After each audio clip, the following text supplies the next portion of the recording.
Everyone, if you don't mind getting your seats for getting kicked off, it's an absolutely beautiful evening outside, and therefore the sooner we get kicked off, hopefully the sooner we go to the hall and we might be able to grab the last 30 minutes of sunshine. My wife was berating me as I left tonight as she was sitting in the garden, and she told me on her phone, it says the sunshine's going to be to 9:30. So hopefully I'll be back again and get a wee bit of it.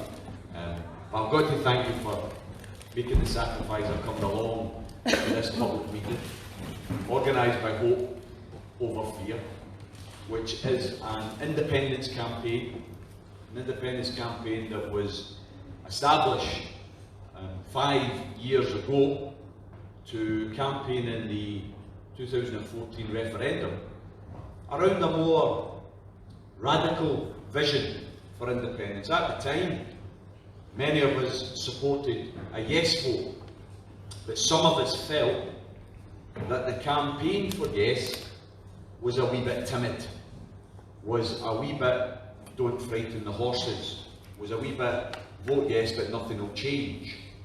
And what we were finding in the early part of the campaign was it wasn't really reaching the parts of working class communities, housing estates, villages that we felt needed to be touched, that needed to be convinced, that needed to be mobilised.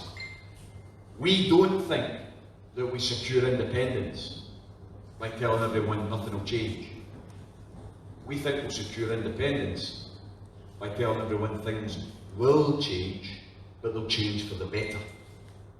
We know fundamentally that the day after we vote for independence, nothing changes in anybody's life apart from us securing the powers to change everything in everyone's life. Right now, as a small nation, relatively small in the world, but bigger than a lot of people think, we have got a lot going for us. We have an abundance of beautiful land. We have an abundance of natural resources like water, like gas, like electricity, and like oil. We also have an abundance of educational institutions, universities that are top class, world class. We have an asset which is the most important of all and isn't tapped into anywhere near enough. And that's the people of Scotland. The single biggest asset that we possess is our people. And we felt in Hope Over Fear that although some people want independence just for independence sake, and that's fine, absolutely fine, we wanted independence because we wanted to fundamentally change Scotland for the better.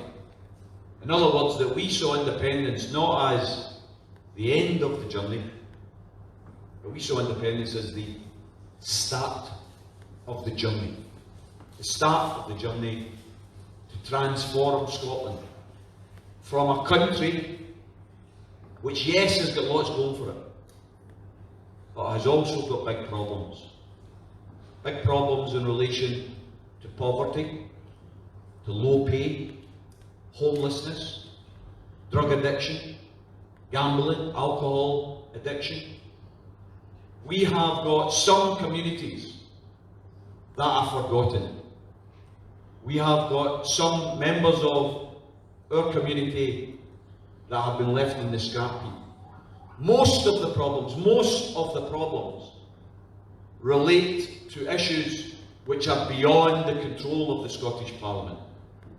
Most of the poverty that is income related is to do with a government in Westminster that is concerned first, foremost and always with looking after the rich and the millionaires. We have a government in Westminster that is comprised of a cabinet of millionaires before they were all sacked yesterday, and a new cabinet of millionaires was appointed.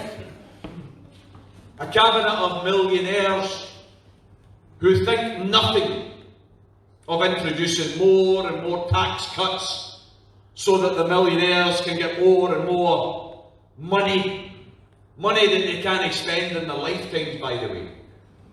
Money that gets accumulated, that gets shifted offshore to avoid taxation. Money which, according to the Public and Commercial Services survey conducted in conjunction with the Tax Justice Network, money which amounts to £119 billion a year. 119,000 million pounds a year in unpaid tax. Corporation tax primarily, from your Amazons and your Boots and your Googles, your Asdas, your Morrisons, all of whom arrange their affairs to make sure they pay no tax or as little as possible. Some of them use legitimate tax loopholes, most of them use illegal tax evasion. And then there are the individual millionaires and billionaires who pontificate through their ownership of the newspapers in this country. They keep going on about a free and democratic press. What a wonderful idea that would be, with a free and democratic press. The fact is, all of the newspapers, including the regional ones across England, Wales, Scotland, Northern Ireland, all of the newspapers are owned by 5 billionaires. 5 billionaires, all of whom arrange their affairs to make sure they don't pay taxes on their profits. But they pontificate daily on whom they call the scourgers. People who are struggling to live on benefit, people who are struggling to live in low pay, people whose pay is so low that they need to apply for tax credits, they need to apply for housing benefit, they need to apply for council tax benefit. They're called scourgers. They're called scourgers by the multi-billionaire proprietors of the newspapers, when in actual fact they're honest, hard-working, decent people, and the real scourgers are the millionaires and billionaires who refuse to pay their taxes in this country. Those are the real scourgers in society. And the way to improve life for everyone isn't to bring people down, isn't to say to people who have got a lovely house, maybe 2 cars, maybe can afford 2 holidays a year, lovely children, able to support them to go to university, to become their future doctors and nurses and veterinary surgeons. We don't want to say to people who are in a comfortable lifestyle, oh sorry, you need to get dragged down, we need to bring you down so that you struggle with people living in some of the poorest housing estates across Scotland. Not at all. What we want to do is raise people up, not drag people down. What we want to do is share out the wealth that exists in society so everyone can have a decent standard of life. You see, when you consider the vast wealth in society, we should never, ever allow people to say to us, £10 an hour as a minimum wage. Well, that's too much, £10 an hour. You can't pay £10 an hour. Why the hell can't you pay £10 an hour? The reason we want and hope over fear an independent Scotland is so that we can banish from our everyday lexicon the oxymoron which is used day in and day out. The working poor. The working poor. Brothers and sisters, what's happened to us that we've allowed this to become normalised? The working poor. If you are working, why the hell are you poor? If you're working,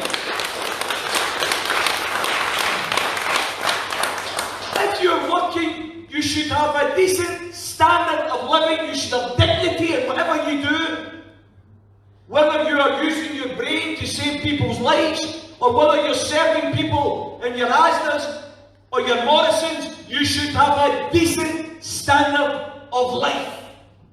And we want an independent Scotland that says to the Morrisons and Asda's of the world, who think nothing of paying wages that are too low to live on so that their staff have to apply for in-work benefits. And of course, they apply for in-work benefits so that Morrisons and Asda can keep their profits. Right. So what's happening here?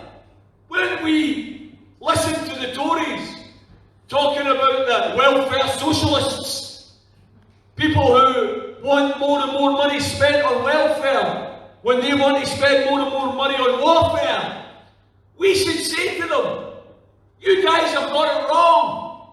You guys have got socialism for the corporations and capitalism for the working class. Because what happens to these big multinational corporations that pay low wages to their workers? We subsidise their profits because we pay in-work benefits to their workers so that they can keep working. Wouldn't it make much more sense if we had legally enforceable, not minimum wages that you can't live on, but living wages that give you some dignity in employment? That's what's within our grasp in a new and an independent Scotland. Somebody sent me a wee YouTube excerpt from the Jeremy Vine show recently. Some of you might have seen it. Yeah. Don't watch it if you've got high blood pressure. We had Jeremy Vine talking about a story in the day's newspaper, and it was about Uncle Tom Gordon Brown, and he was going on about how Brexit and the mess that the Tories are making and the possibility of Boris Johnson becoming Prime Minister could lead to the breakup of Britain, he said. You know, that's rich coming for a guy that did all he could to save the Tories' bacon. That's rich for a guy whose legacy, let's be absolutely clear about this, the legacy of Gordon Brown, the legacy of Alistair Darling, the legacy of Jack McConnell, the legacy of Lord Foulkes, the legacy of each and every one of them will be the individuals who ruined the Labour Party in Scotland and who destroyed the base of support for the Labour Party in Scotland. I remember being in the BBC studio, some of you might remember it yourselves, 5 years ago, when the result came in on the 18th of September 2014. I was sitting next to wee Glenn Campbell, and John Reid was sitting sniggering beside me, and a tweet come through. And the tweet was from Joanne Lamont, who at the time was the leader of Scottish Labour. And the tweet says, "Well done, Scottish Labour, a victory tonight."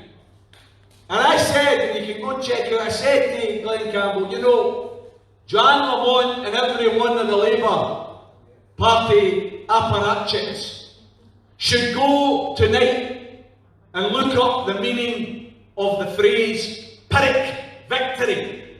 Pyrrhic victory. That's right. It came from Greek war, where a general, in order to win a particular battle, used up so many of his troops to win this one battle, they ended up losing the war.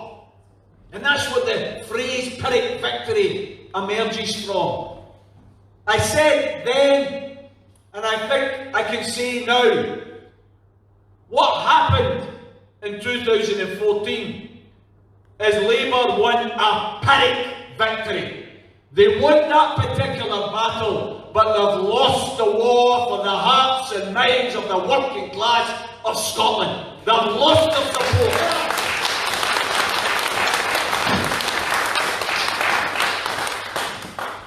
So when Mr. Brown, in a newspaper article 5 years later, says that he thinks there's a danger of the breakup of the union, we should remind them of the broken promises. You remember all the shipyard jobs we were going to get? You remember all the civil service jobs we were going to get? Do you remember how the European Union membership could only be guaranteed if you voted no? That's the type of lies that were told during the campaign. That's what Project Fear was all about. Pensioners all across Scotland being contacted regularly by paid surveyors, telling them on the phone, do you know that your pension may be in danger if Scotland goes independent? Lies! Total and utter deceit. But that's what Project Fear was all about. That's what Project Fear was all about. We have Jeremy Vine bringing up this newspaper article and saying to his assembled guests, and you're going to have to help me here because I can't even remember. They are so the butler. Legendary. Diana's butler. One was Diana's butler, Paul Burrows, isn't it? Paul Burrows, who has made a living out of tittle-tattle. Paul Burrows, who said, and I think I quote, "What have they got? How could they survive? Oil and a monster in a lake." That was the ignorant comments that were sniggered at and encouraged by Nicola McLean, who, as far as I know, has only made a living as a glamour model most of her life, doesn't know anything about Scotland, although apparently she's got Scottish heritage. And that woman, Malone, Caroline Malone, who managed, it's very, very hard to get that scumbag of a newspaper, the News of the World, to apologise to anyone. But she managed to get them to have to apologise because she wrote in that rag while it was still being printed before we managed to put it out of business. She wrote that asylum seekers were given free cars. What a lot of shit! Children here. I'm sorry. Don't ever repeat that. What a lot of nonsense! And she wrote it and tried to stick by it, and then she went on to say, I don't know if you remember this story, horrible story, the Philpott family, Yorkshire. I don't know if you remember, the children were burned, 6 of them were burned alive in a house. And she said they had it coming. They had it coming because people were jealous that we're getting so many benefits. That's the nature of people who are pontificating about our country. What have we got? Oil and a monster in a lake. Brothers and sisters, we'll get exports 3 times as much as England.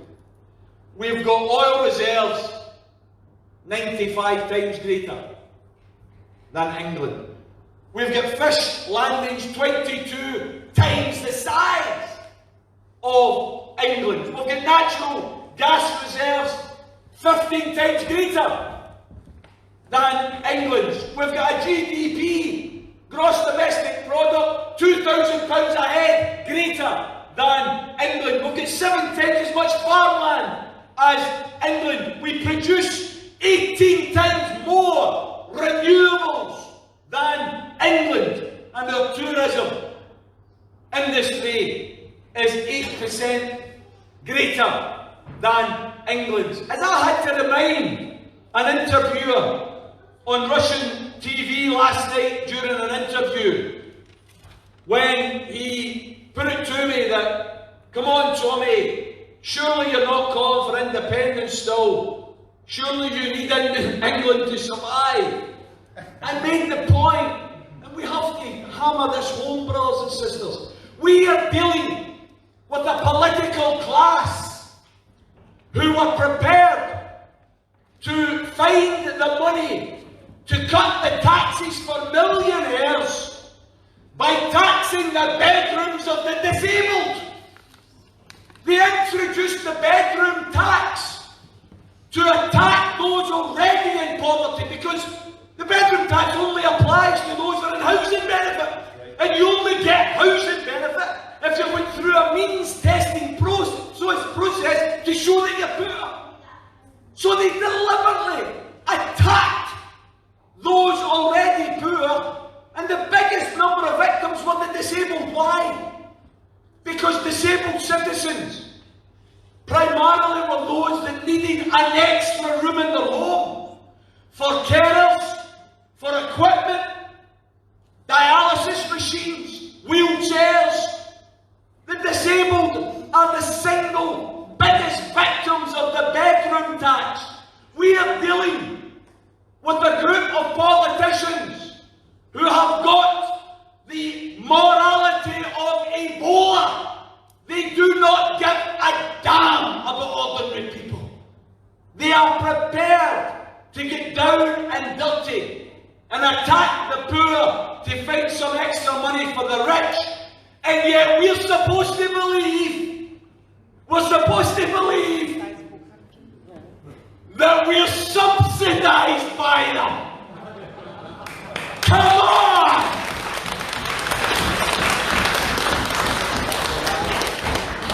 Waking up and smell the oil reserves. Waking up and smell the food and beverages industry. Waking up and smell the renewable energy industry. Waking up and smell the fish and the farming and the land.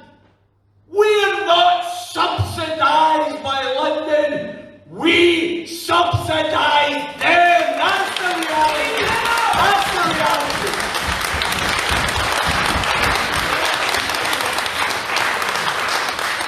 If for a moment we were subsidized, this is the party that's introduced the bedroom tax.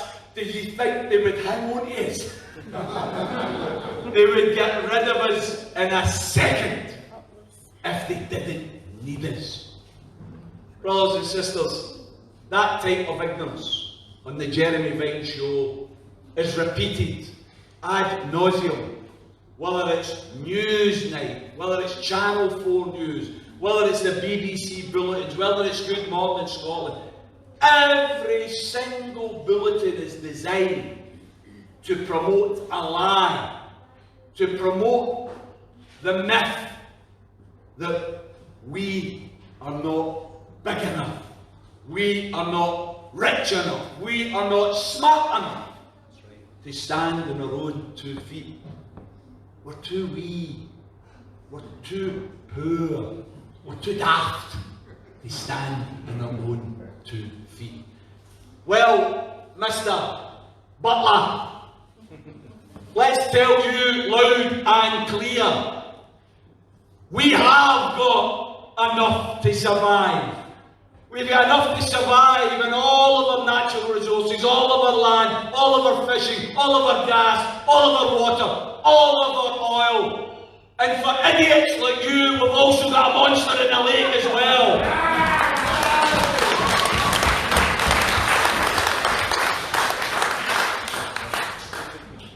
We have a recording that's doing the rounds. You'll see it in some of the independence websites. A guy called Blair Dougal. He's not a legend in his own house, never mind in your house, so I forgive you for not knowing who he is, but he was actually the architect of Project Fear in 2014. He was the man behind the idea that the way to win was to frighten people, not to have a fair debate about the pros and cons of independence, but just to frighten people, to make sure that people are too frightened to change. Blair Dougal, during 2014, during a big debate, it was put to him by a proponent of independence, that we should strive to have our own country in our own hands, because one of the most positive developments would be that we would never ever again have a Tory government. Scotland hasn't voted Tory for 64 years. 64 years, that's the last time Scotland voted Tory. Scotland goes independent, there will be no more Tory governments. That's just a fact.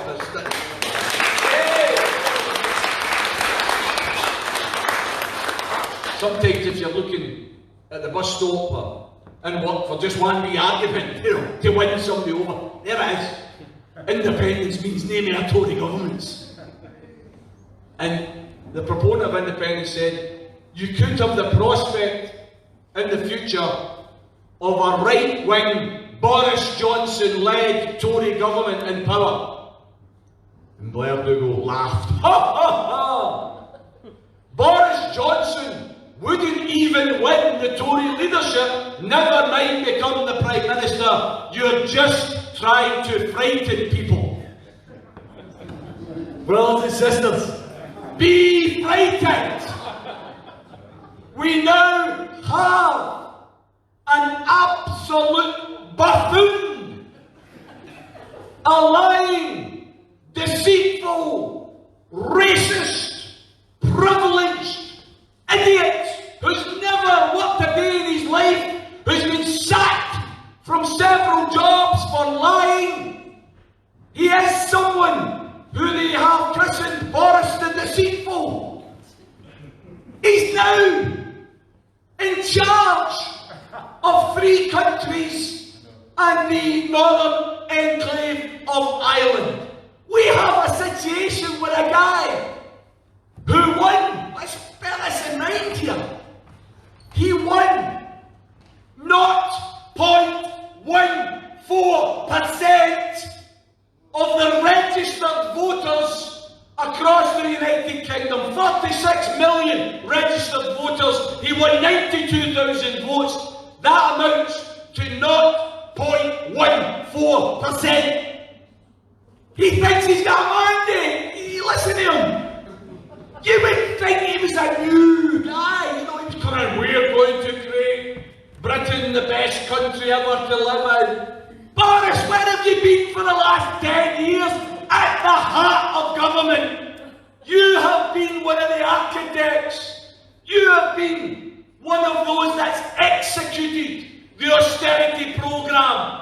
You put 14 million people in poverty. You're responsible for 130,000 premature deaths of people who've been thrown off disability benefits because of the tough regime that they've introduced at welfare. He's been responsible for universal credit and people committing suicide because they're losing their benefits and they can't survive. He's responsible for a 4-fold increase in homelessness, responsible for the increased hate crimes across England and Wales in particular. I have to pause for a minute to say to malevolent me, I've got to laugh, some people saying, you should be sad about the passing of Theresa May. My arse, brothers and sisters. Good riddance. Don't let the door whack you on the way out.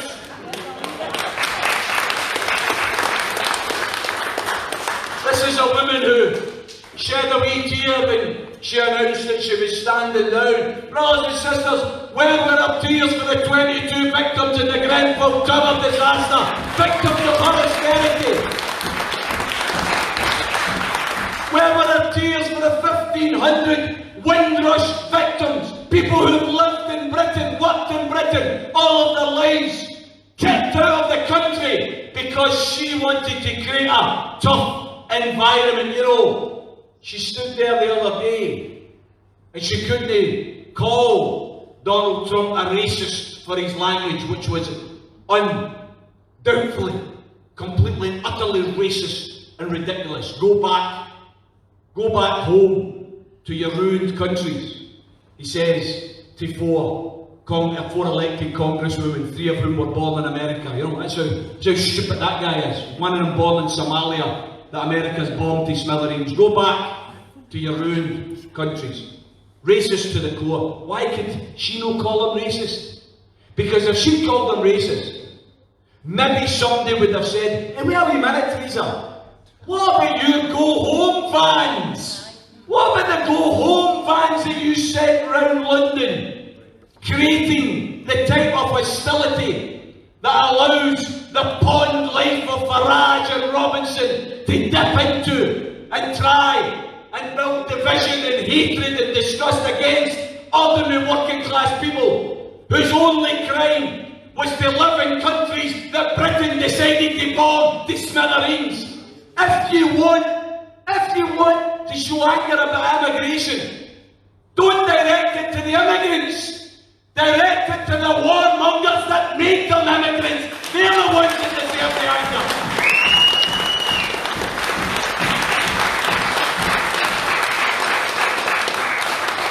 We now have a man in number 10 without a single morsel, a single grain, a single iota of democratic credibility or legitimacy.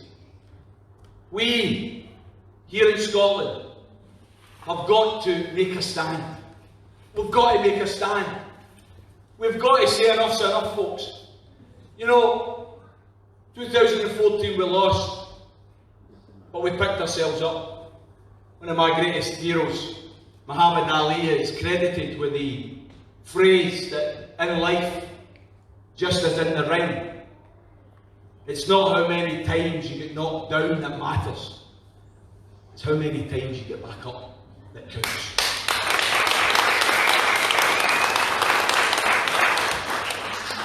We were knocked down September 19th, 2014, when we were all gutted by that result. But we have to remind ourselves, and this is what you need to bear in mind when you listen to people. That guy last night, RT, said to me, but Tommy, you're neck and neck in the polls. It's nip and tuck. Surely you can't want to go for another independence referendum. And we have to remind people who say these things. We weren't neck and neck in the polls in 2014 and 2013. We weren't nip and tuck. If you think about it, in October of 2013, if you look at the Scottish Attitude Survey, which is one of the most reliable indicators of opinion across Scotland because it's bigger than most opinion polls, it was trailed in the Guardian and the Scotsman, and it said that support for independence had fallen to 25%.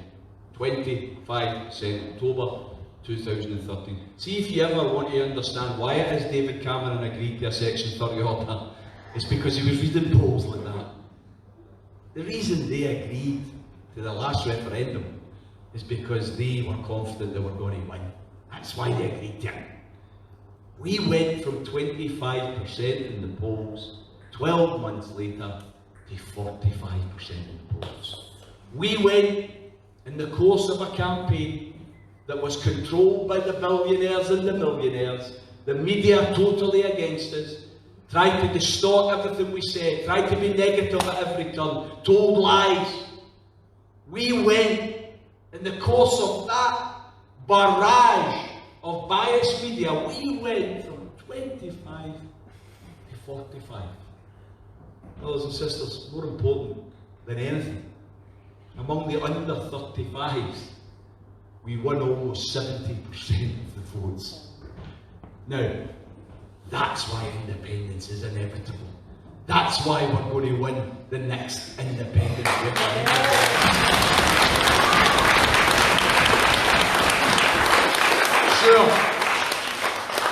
Sure, Project Fear was able to frighten a lot of pensioners, a lot of the elderly, isolated in their homes, were worried about pensions, were worried about their futures, but they were conned. And the problem the Project Fear architects have is it's a one-trick pony. Those lies, those distortions won't work again. We have the living proof of the demand for Indyref2. in the 2015 general election. People like me, socialists like me, I'm a member of a socialist party called Solidarity. We believe in an independent socialist Scotland. Hope over fear was established to try and promote some of those ideas. But when it came to the 2015 general election, people like me and many others said, well, wait a minute here, you only get one vote.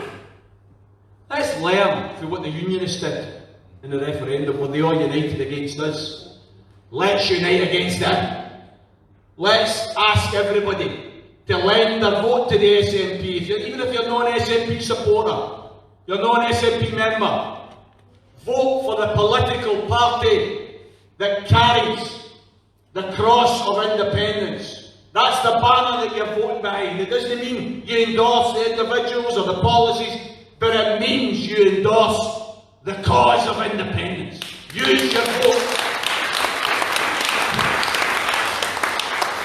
I remember during 14, I had the pleasure of speaking at 122 meetings across Scotland, and there was a common refrain at a lot of the meetings.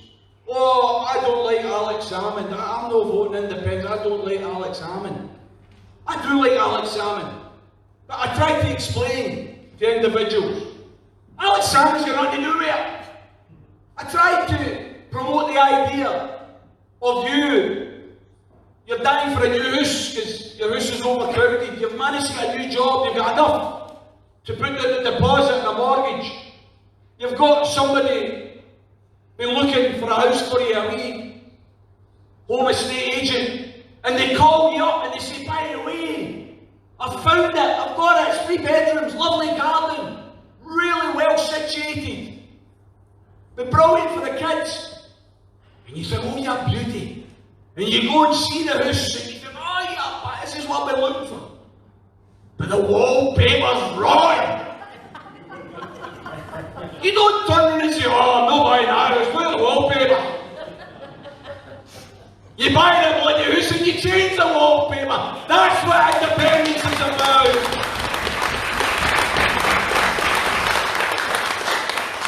It's not about petty squabbles or individuals. I don't like this one, that one.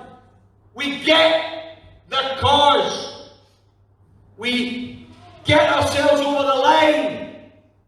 Then we have a flourishing of ideas, of democracy. We might even have new political parties. The Labour Party might even recover. They might even recover in an independent Scotland. As long as they commit themselves to protecting Scotland's independence. Jeremy Corbyn and I go back a long way. I met Jeremy way back in 1989 in Westminster when I was asking for the Labour Party campaign group of MPs. That was the left-wing group of MPs. I was asking to support the mass non-payment campaign against the poll tax.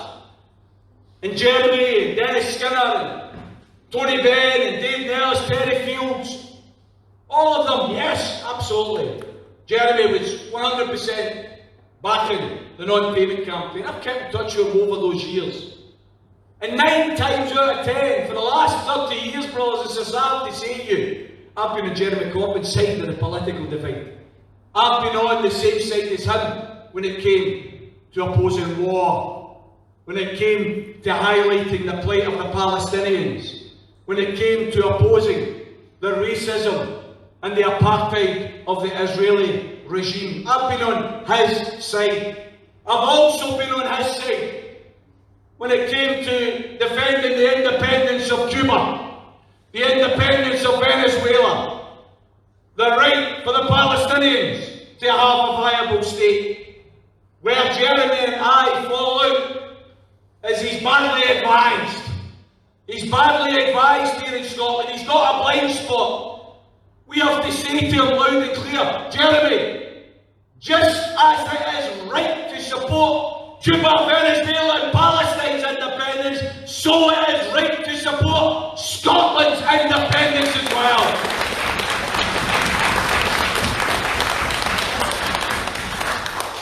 We have now a 2015 general election strategy that returned 56 SNP members of Parliament. That was followed by a 2016 Scottish Parliament election that elected an independence majority. That Parliament voted for a motion in March of 2016. In March of 2016, the SNP brought forward their idea that they would fight the election on an Indyref2 platform. They won. Them and the Greens make up the majority. Early 2017, we had another snap general election. Who won? Well, that's a good question, isn't it? Because if you listen to the BBC, if you read the column inches, you would think that, you know, some kids in the room, maybe we could ask them, what is half of 56? What do you say if you put 2 into the number of MPs that the SNP won? There was 59 up for grabs, the SNP won 35 of them. Now, I was rubbish at arithmetic at school, but that's more than half, brothers and sisters. And people started slagging the SNP, oh look at that, you know, they've lost seats, they've only got 35. It was the second best result they had in their entire history. Up until 2015, the SNP's highest number of seats was 6. They went to 56. Now they're sitting at 35. And somehow or other it's not a victory. Of course it's a victory. Remember what Thatcher says. Sorry, I swore there again. Remember what that woman who's undoubtedly down there smoking the fires, because nowhere else, that's for sure. Remember what she said in the 80s when people were calling for referendums? She said, you don't need a referendum. All the Scots need to do is send a majority of their MPs to Westminster who support independence. Well, we did it in 2015, we did it in 2017, and we'll do it whenever the next general election is again. But I think we have to stop being caught in the headlights of what they're doing and start to take control of our own destinies here. I am encouraged. I'm greatly encouraged. Nicola has come out a few months ago and said that they were going to begin to introduce the referendum bill and legislation with a view to another referendum before the end of this Scottish term of Parliament, which means 2020, autumn of 2020. Now, I'm going to say this loud and clear so there's no room for doubt. I'm over the moon with that, I'll take that. But I think the timing is wrong. I think the timing is wrong. Some people will say, no, Tommy, we need to wait then, just to get all the ducks in a row, and we need to get a campaign that's long enough, etc, etc, etc. And I'm not going to dish you for that. I'm not going to say you're wrong and I'm right, because I don't know for sure. None of us do. We're talking about the future. But what I do know from all sorts of historical precedents, is when you are fighting a mighty foe, when you are fighting someone or something that is strong and powerful, you would be a fool if you got the opportunity to fight them when they were on their knees and you never took it. You would be a fool. The British establishment is on its knees right now. That's the reality. On its knees. They are split asunder. You had 17 sackings and resignations yesterday at the highest level of the British establishment. You've got a guy elected who is a complete and utter fool and totally unqualified for the job. You've got some of the British establishment who think our future's in Europe. You've got some of the British establishment who think our future's outside Europe. They're all fighting with each other. The Labour Party split, the Tory Party split. Brothers and sisters, now's the time to have Indyref2. Now!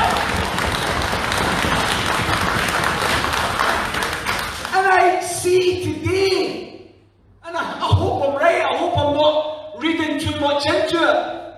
But I read a quote today from Nicola that she says, on the basis of what has happened in Westminster, and in particular the no ifs, no buts speech given by Boris the Deceitful.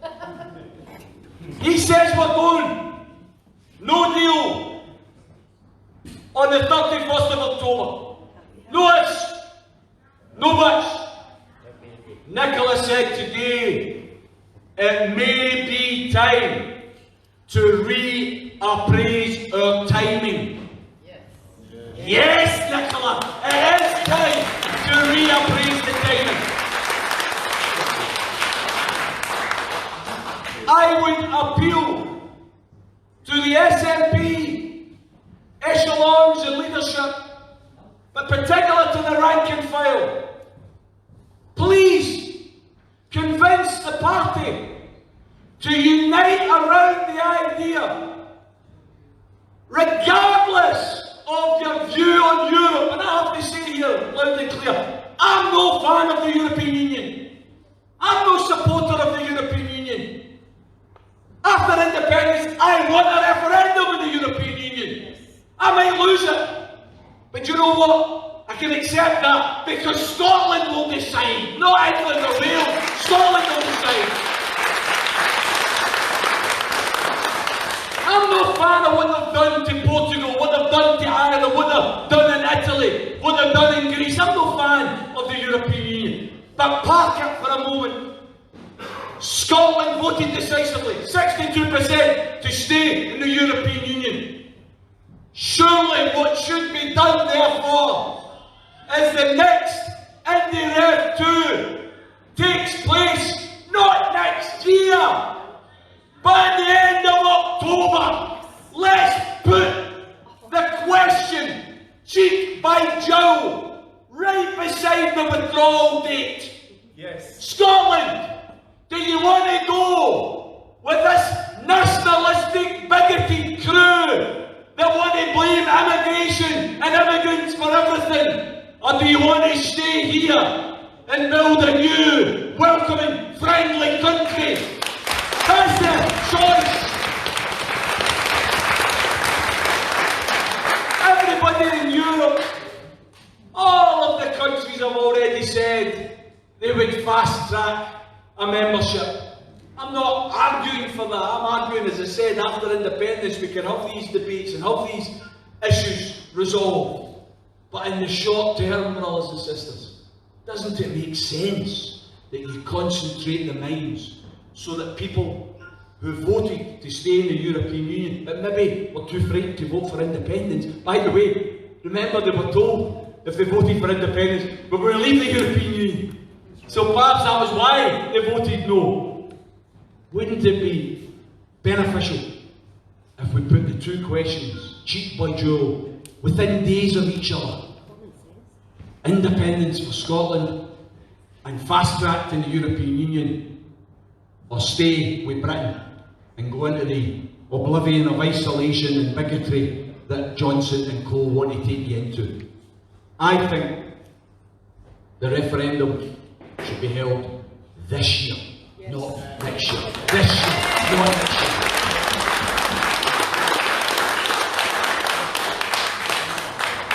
My final couple of points relate to that being plan A. What's your plan B?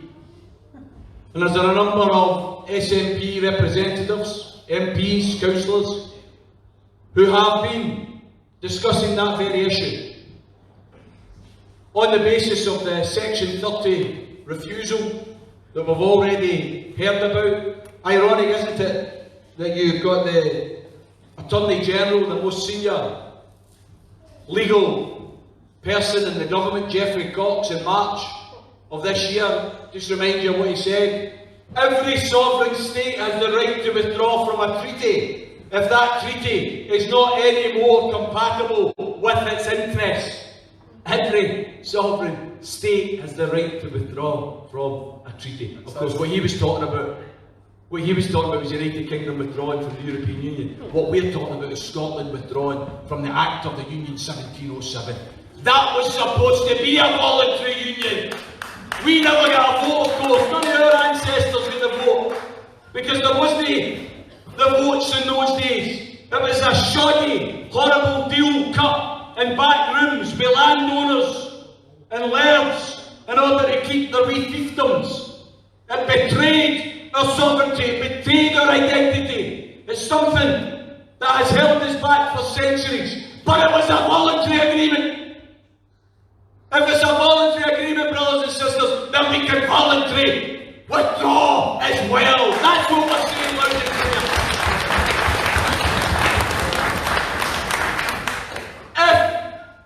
If there is no prospect that they will recognise, because we shouldn't ask, by the way. No. I'm not saying here, let's ask for a Section 30. I'm saying here that the Scottish Government should, in a motion in Parliament that will be passed because they've got the majority, should pass a motion and set the date at the end of October or the first week in November for Indyref2. Set the date! And we politely inform Westminster, this is what we're doing. And by the way, I'd be in favour, just in case I'm a Democrat, I wouldn't be in favour of putting any qualifications on how many vote for something or against something. I've got to say to you, just in case somebody says, oh no, we're going to boycott it, we're not going to take part in this referendum. If more than 50% of Scots and 50.1% of Scots take part in it, that's a democratic referendum and the result should be upheld. That's the reality. We should tell Westminster we're doing it, not ask them. Not ask them. I'm fed up going with a begging bowl and asking for permission. Not in your Nelly. Plan B. Plan B is if a general election's called before then. If a general election's called, brothers and sisters, surely the SNP has to muster the political courage to say, a vote for the SNP at this election is a vote for independence. Yeah. If the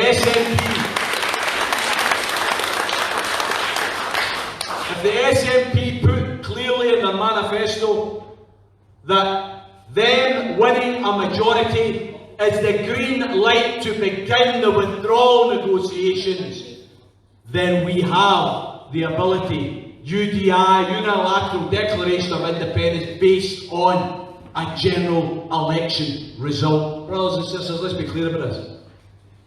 There's no country under the former 2/3 of the world British Empire that ever said, excuse me, but can we have a wee referendum? They won their independence, sometimes violently, because they had to fight for it. Most of it through civil disobedience and political movements and political elections. We should not be caught in this rabbit hole of going to please allow us to do this, going to please, no. Humiliating. We have been humiliated once too often. I always remember the olden days, we'll finish on this point, I always remember the olden days when fighting things like the poll tax and fighting things like water privatisation, and people used to call me a militant. And I used to say, brothers and sisters, that a militant is only a moderate that's got up off their knees. Brothers and sisters, let's get up off our knees. Thanks very much.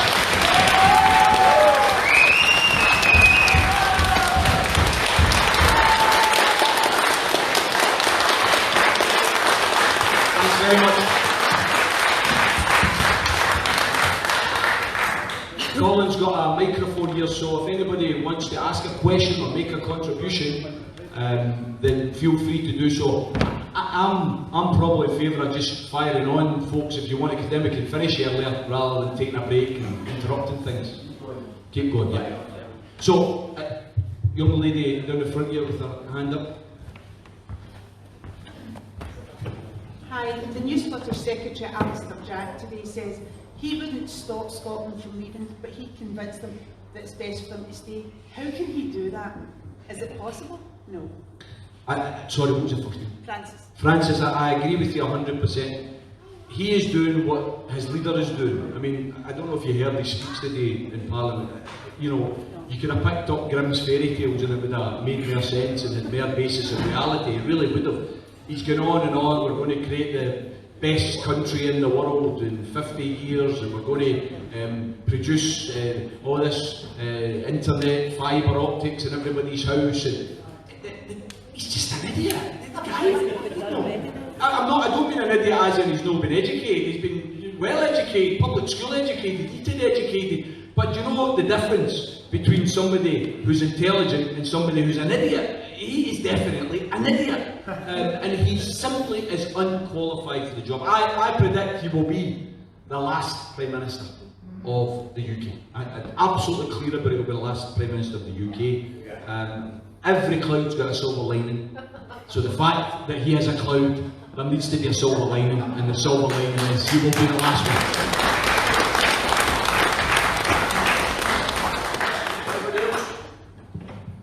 Feel free to ask a question or make a contribution if you want.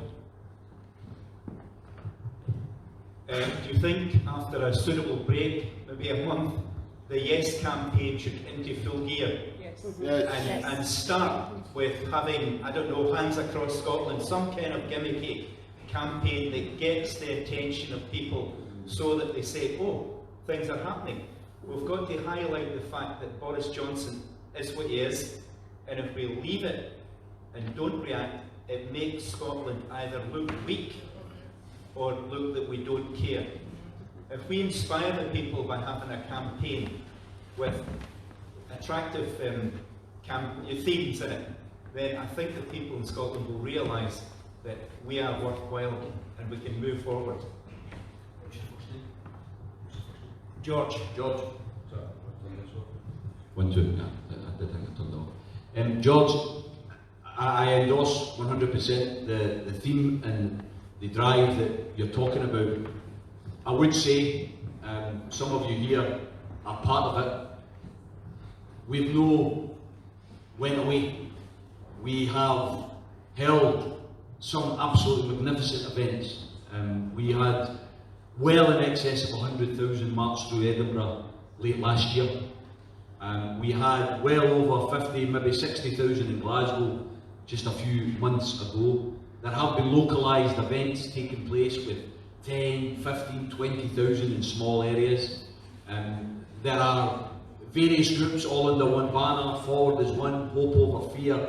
They're all active, they're all producing material, they are holding events.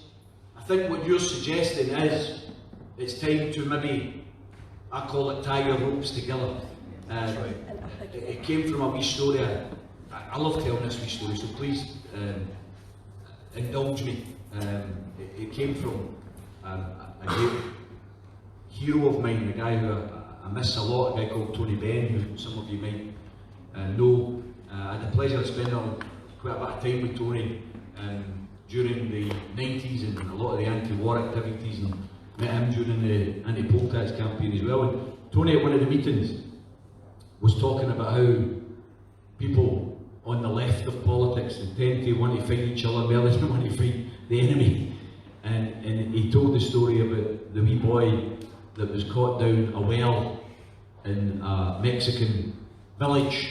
It was a disused water well, and the wee boy had fallen down and the oxygen was running out and the wee boy was in danger of dying. So the villagers got together and they lowered a rope to try and get the wee boy out, and the rope couldn't reach, so they found another rope and they lowered that rope and it still couldn't reach, and the wee boy was beginning to choke and losing oxygen, and they lowered a third rope and it was agonisingly close.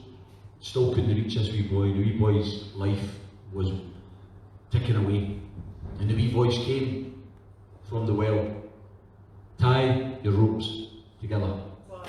Tie your ropes together. And that is what I think we've got to do. We are stronger together. This isn't about egos, this isn't about individuals, this isn't even about political parties. The SNP, I've mentioned them a lot tonight, they are the de facto political leadership of the campaign. That doesn't mean you're going to support them after independence. So it's not about that. If we could tie our ropes together, and I personally think, George, we represent the grassroots, the vote over fear, all under one banner, forward as one cause, one clan. They all represent the grassroots. I think the event that you're talking about really should be called by the SNP. I think if the SNP was to say, we're going first week in November, we're calling a demonstration end of August to build for that. I don't think you would have 100 or 200,000 in the streets. I think you could get 500,000 or 1 million people in the streets of Scotland. I think people are waiting for the call. Are waiting for the call. They wanted leadership. George, campaigns are about credibility. Resources are important. Credibility and the ability to communicate with people.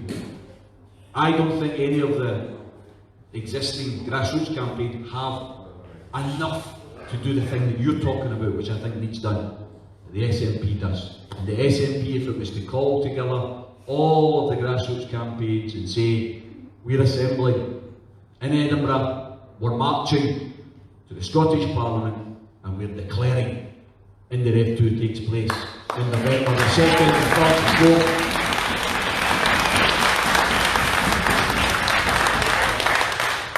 I think we would mobilise at least 500,000 people, George, so I endorse what you're saying. Nicola just needs to fire the starting pistol, you take her over. Francis, I agree. It's, ring the bell. Yes. Ring the bell.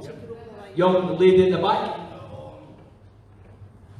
Tommy, why is the Tories trying to stop independence?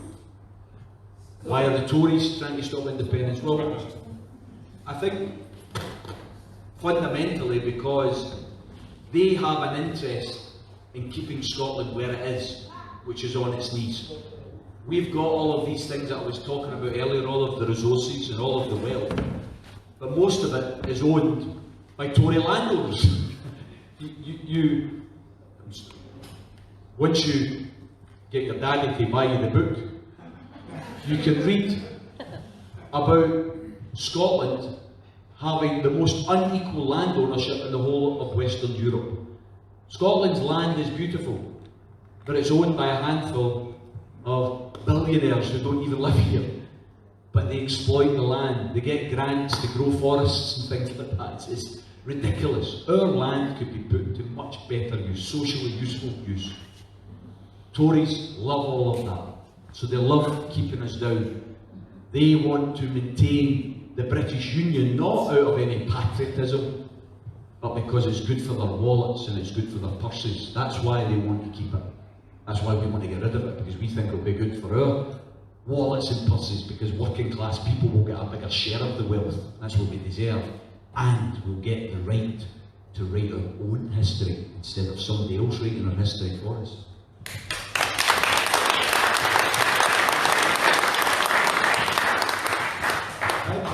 Jim, I don't have any political persuasion whatsoever. I'd like to ask you a couple of questions, if I may. How do you reconcile the fact that Nicola Sturgeon does not want to be beholden or forever to Westminster, but she wants to be beholden to Brussels? I'd like an answer to that one. I've got another one as well. Give me the two, Jim, and I'll answer. The second one was, I was here in 2014, and up on that stage I spoke to Jim Sellers, who that night told me a barefaced lie. I had looked at the oil price that night before it came down. It was $110 a barrel. My question was, you're basing our future prosperity on that price. What happens if it goes to the $40 or $50 a barrel? He said to me that that couldn't happen because OPEC had an agreement that it would not fall below $100. So today's value in oil is $62 a barrel. How can we base our future prosperity on such a volatile resource, the value of which we've got no control from it? Jim, the second question, sorry, is easier to answer than the first, and that's simply because we don't. Not once tonight did I say to you that I was basing our economic prosperity on our oil reserves. I did tell you that we've got 95 times more oil reserves in England. I did perhaps not explain that not everybody knows this, but when we trade with Europe with crude oil, the exports are counted as British Exchequer money, not Scotland. We don't get the credit for what we own and what we produce. I don't want a future that's based on oil, because I don't want to base a future on fossil fuels. What I do want to do is I want Scotland to become a world leader in renewable energies. Renewable energies. We have the situation, Jim, just 2 weeks ago, I read one of the bulletins from the Scottish energy sector, that for the first time, Scotland is now producing more than enough energy from renewable sources for the whole country. For the whole country. We've now managed to get into the grid. There was a problem about getting into the grid and being able to utilise the resources we have, the wind, the wave, the solar. But we now produce more and enough energy for the whole of Scotland. 25% of Europe's potential renewable energy resources based in Scotland. Based in Scotland. We could become the world leader. But Jim, we're only going to become the world leader if it's publicly owned.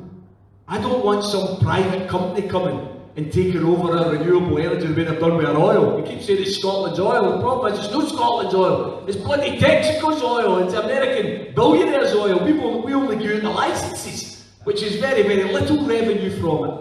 But what I'm saying to you, Jim, by way of answering your question is, I'm not basing our future on oil. I'm basing our future on our food, our beverages, our fishing, our renewable energies, and our people. I'm basing our future on our ability to become an economic powerhouse across the world. That's what I'm basing it on. Your first question is probably a bit more controversial, because the SNP as a political party are allied with the European Union. They believe in the European Union. I have had my share of criticism recently, because I feel as though they've been far too consumed with saving England from Brexit than saving Scotland from Westminster. That's one of my big goals. I think there's been far too much energy expended on the whole Brexit 2 argument rather than the Indyref2 argument. We have to accept, whether we like it or not, England and Wales voted for Brexit. Scotland didn't. So the idea that there is a democratic legitimacy for Brexit 2, well, I don't see it. The referendum was lost in England and Wales in 2016. The Parliament voted to trigger Article 50, almost unanimous in the Parliament. It was in a snap election, and this is the key here. This is the difference between people who say, oh, but if there's no credibility and a basis for Brexit 2, how can you say there's a basis for Indyref2? And here's the difference. 2017 general election. Labour and Tories stood on a manifesto that said, vote for us and we're going to implement Brexit. They get 92% of all of the votes cast. 92%. The party, the Lib Dems that stood and said, vote for us, we're going to reverse Brexit, got less than 4%. There is no democratic basis for the Brexit 2. But in Scotland, the party that said, vote for us and we'll give you Indyref2, got 35 out of 59 seats. That's more than a majority. So, from my point of view, there is a democratic basis for Indyref2. I don't accept that there is a democratic basis for Brexit 2. Therefore, the SNP, in my opinion, should be spending much more time on the things that George has been talking about, building towards the events that's going to unite us as a campaign and naming the date for Indyref2, than playing parlour politics down in Westminster. In 15 and 17, when I called for people to vote SNP, I used a slogan, which I keep using. We're sending you down there to settle up, not to settle down. That's what we're sending you down there for.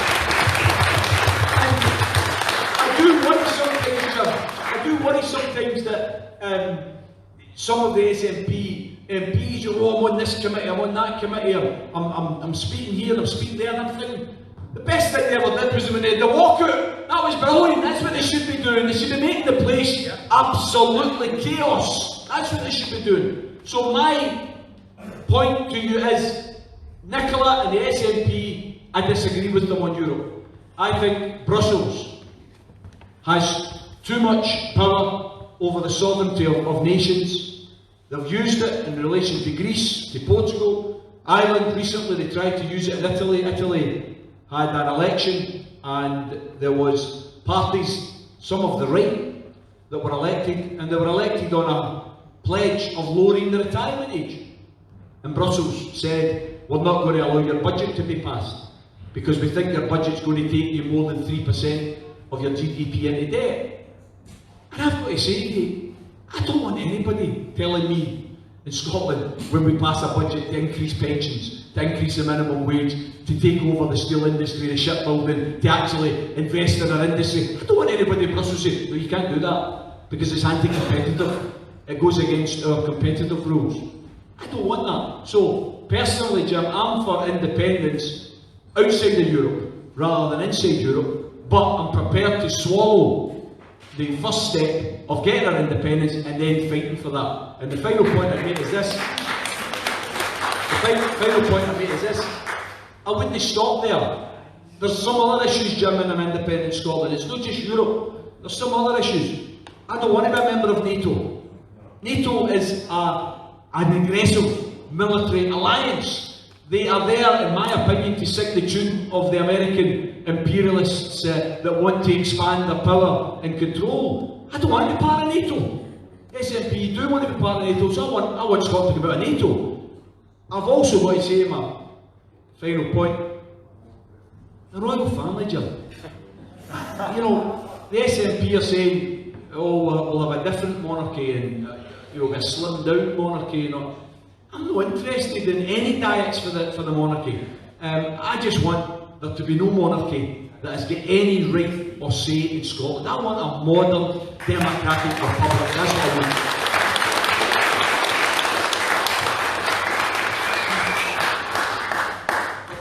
It's all very well for you to say what you would like regards Europe, but when Nicola Sturgeon came out at the time, when she's advocating Indyref2 to say, we'll leave beholden to the UK, but she wants us to negotiate to get into Europe.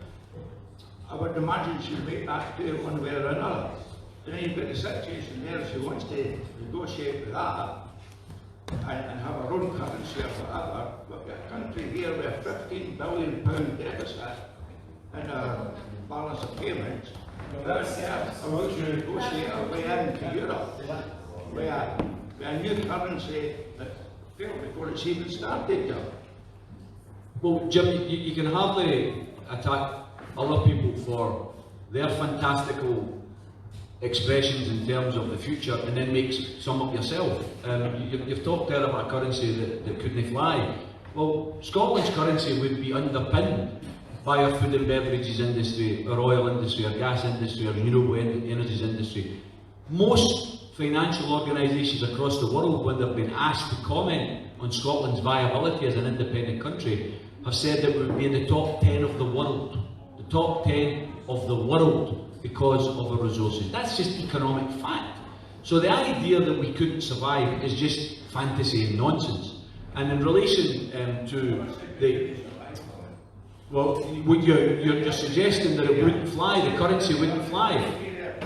You've said that the currency wouldn't fly, and I think you're wrong. I think the currency would fly because it would be backed up by solid economic development, solid economic production. That's what our food and beverages industry is, that's what our land is, that's what our fishing is, that's what our oil is, that's what our renewable energies is. All of that's fact, Jim. That's what you call gross domestic product. That's what makes up gross domestic product. So we have to understand that economically we are more than viable. We don't have an economic problem for independence. What we have, I think, is a faith and a heart problem.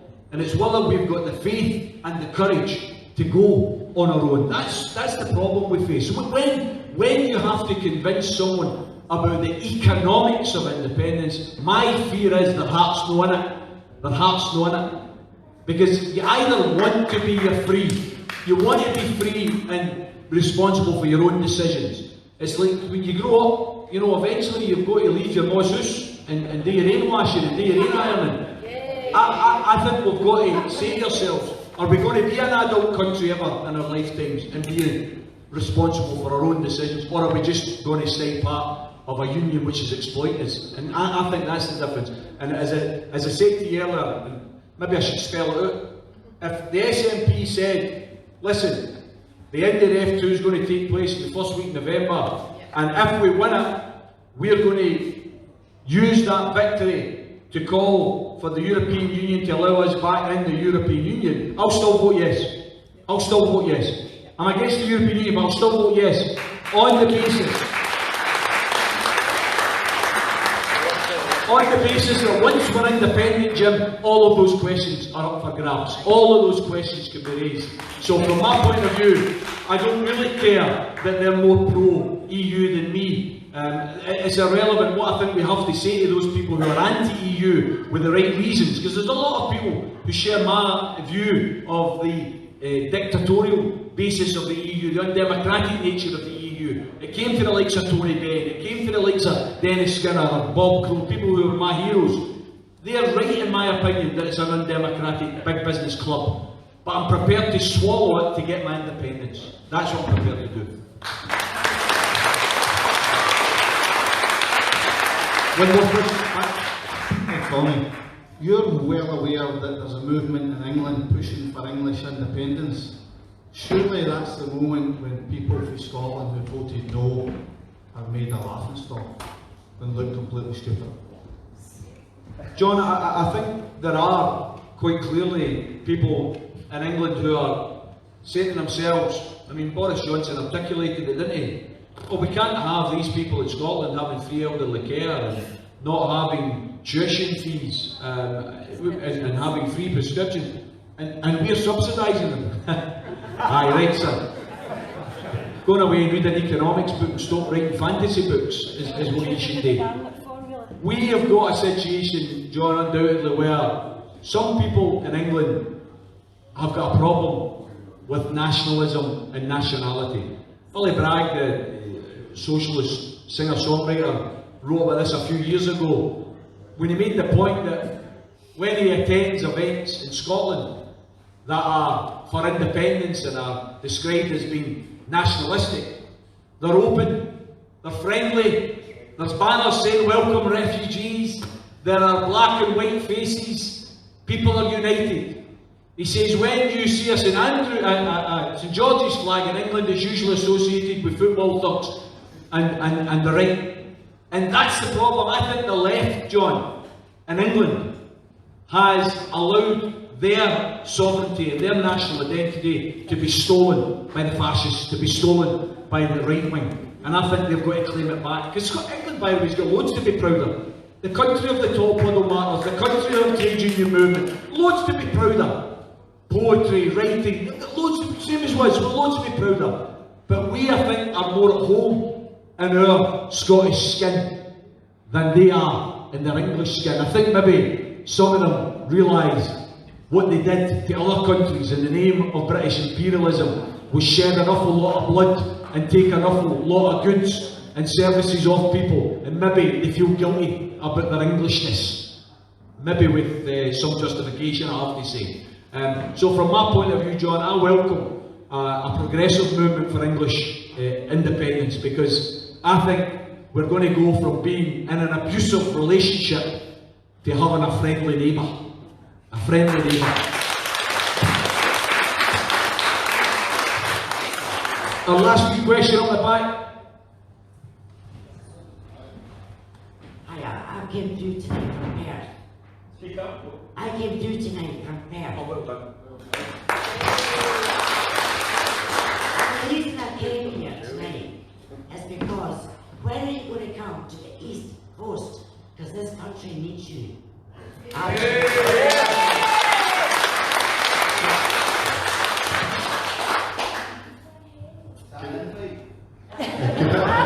I just quickly answer for anybody, any yes group, anywhere in the country would like to hear Tommy come with an address of that. Yes, but I'm talking about the country. Well, what we need is somebody from an area to arrange it, and we'll bring it. There's an old invite to you, when you come. Thank you. What's your first name? Lynn. Thank you very much, Lynn. It's the same name as my sister, so I'm affectionate towards her, Lynn. Lynn, I've got to say, I'm already due to speak in Fife next month, and I'm already due to speak somewhere else. I think it's in, where is it? Inverclyde. I'm willing to do what I did in 14. In 14 I toured the country. I was in Perth, I was in Aberdeen, I was in the islands, I was all over at 122 meetings. Well, it's a wee bit like, I think it was Francis that said, we're waiting in Nicola to fire the starter pistol. See, as soon as I hear that bell ringing, I will be all over the place. No doubt about it. I've got to tell you, Lynn, I had to ask permission of my wife and my daughter, because in 14 they hardly seen me. But they did say to me, in fact we were discussing it the day before I left, and Gail was saying, you know, once it's called, then we will support you. So it's there. I'll be everywhere I can. Folks, I'm going to. Sorry, one more. Hi, Tommy. Hiya. My name's Bob. Obviously, I'm English. I've been Very welcome, brother. I lived in this fine country for 12 years. And I love what you said about the English rhetoric. It is very, very right-wing down there. Very right-wing. But what bothers me is the unions up here. We've got to get the message out to them. Because, I mean, I've had it, like, even within this yes movement, and all under one banner. Because of my accent and where I come from, I've had a lot of grief. Now, what we've got to do is spread this message. At the moment, we're talking to the converted. We've got to spread it out to the unconverted. How do we get this message out in the street? So what was your first name, brother? Paul. Paul, can I first of all By the way, English born, Scottish by choice.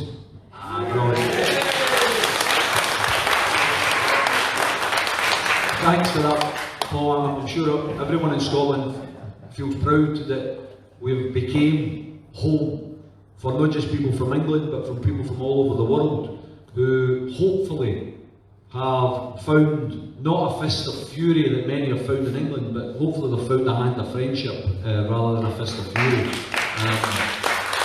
And I would be appalled, Paul, absolutely appalled. I'm angry actually at the idea that anyone would give you anything other than solidarity and support and friendship within particularly the independence movement, because certainly whenever we get the opportunity, we always involve England for independence. We get them involved at our rallies and speaking, and I hate the idea that anybody tries to portray us as anti-English. We're not anti-English, we're anti-Westminster, we're anti-bullying.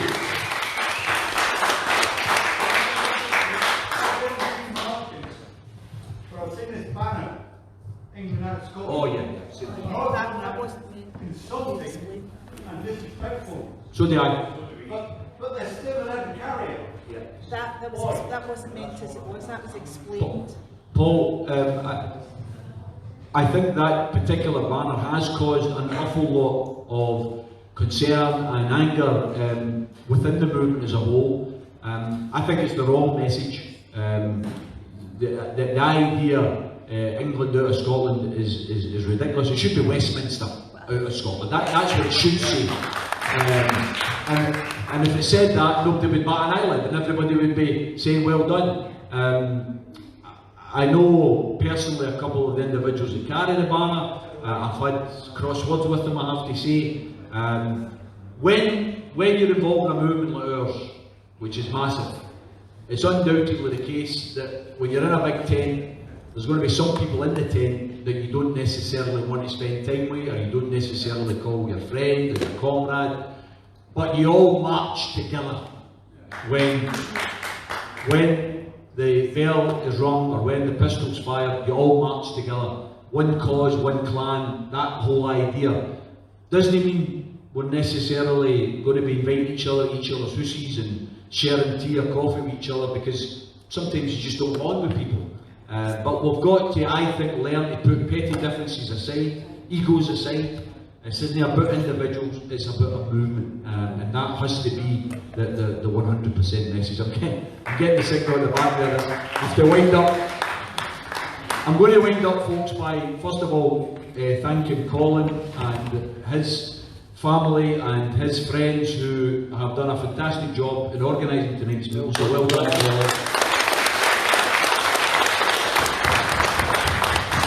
Colin. And the campaigners who have got their t-shirts on at the back there have put out lots of leaflets, they've had stalls, they have put a lot of time and effort in, and hopefully they've enjoyed tonight's meeting, hopefully it's been worth it. If you have got a spare couple of bob to help pay for the leaflets and the cost of the meeting, please put something in the buckets on your way out so that individuals are out of pocket and that we can pay for these events. I'm going to finish, brothers and sisters, on a very optimistic note. I know that there is frustration. I feel it. I'm part of the movement. And I know from Twitter, from Facebook, from meetings, from seeing people at other events, that people are frustrated, but we feel as though we're a wee bit suspended. We're a wee bit in animation here. We need to move forward. Because if you don't move forward, inevitably, you'll move back. There is a lesson, I think, that the SNP has to learn. And obviously, most of them will say, who the hell are you to give your lessons, and that's fine. We're all entitled to our opinions, take it or leave it. But 2015 was a remarkable result in Scotland. 56 out of 59 MPs, absolutely remarkable. By 2017, 35. Brilliant result, but not as good. SNP in 2 years lost almost 500,000 votes. Go and check the figures. Almost 500,000 votes. We never went to the Tories. We never went to Labour. Check the turnout. SNP lost 500,000 votes primarily because people didn't bother to vote in 2017. That to me is the concern about not moving forward. I don't worry about people saying all of a sudden, I used to be yes, but now I'm a no. I don't get that. I get loads of people going from no to yes. Loads of people. But what I'm worried about is, I'm no voting the next time, or I'm no bothered, or I'm no getting involved, because nothing appears to be happening. And that's why the point that George made, I think, is so important. Our appeal to the SNP as a political party with a massive membership, massive resources. You are the de facto leadership of our movement. We're the grassroots, but you're the political leadership. Please recognise what is in front of you right now. And what is in front of you right now is an opportunity. It's an opportunity because the British ruling class are at each other's throats. And when they're at each other's throats, they're weaker, they're divided. Can't wait till next year. We can't. We're losing momentum. Well, and that... people get so scunnered with Brexit and things happen again and again and again. They just say, do you know what, I'm not participating. Absolutely. I'm no longer participating because my vote doesn't matter. Claire has made a point here about people getting scunnered. Great Scots word, scunnered. Think about this. How many disputes are going to begin in the public sector? We nearly had a teacher's strike. We nearly had a local authority strike. We could have a firefighter strike. We've got, in local authorities, 32 local authorities across Scotland, we've got councils that are cutting essential services, that are cutting youth services, drug rehab. Mental health. We have got mental health becoming an even poorer cousin of the health service than it already is. We've got our health service being underfunded because of the increased demand, people living longer. There needs to be more money, not the same money, more money. Now we know who's to blame. We politically active, we know who's to blame. We know Westminster's to blame. But see, when you've got a very biased media, who do you think they're going to blame? SNP. The longer they wait, the more drip, drip, drip, SNP bad, SNP bad, SNP bad. I get it myself from my online people say, oh, what about SNP not doing this, what about them not doing that? And I say, wait a minute, that's Westminster. Oh, right, I didn't know that. That's going to happen more and more, and that's why Claire is 100% right. We need Indyref2 this year, brothers and sisters. Thanks very much, everybody, for coming along tonight. Safe journey home. All the best.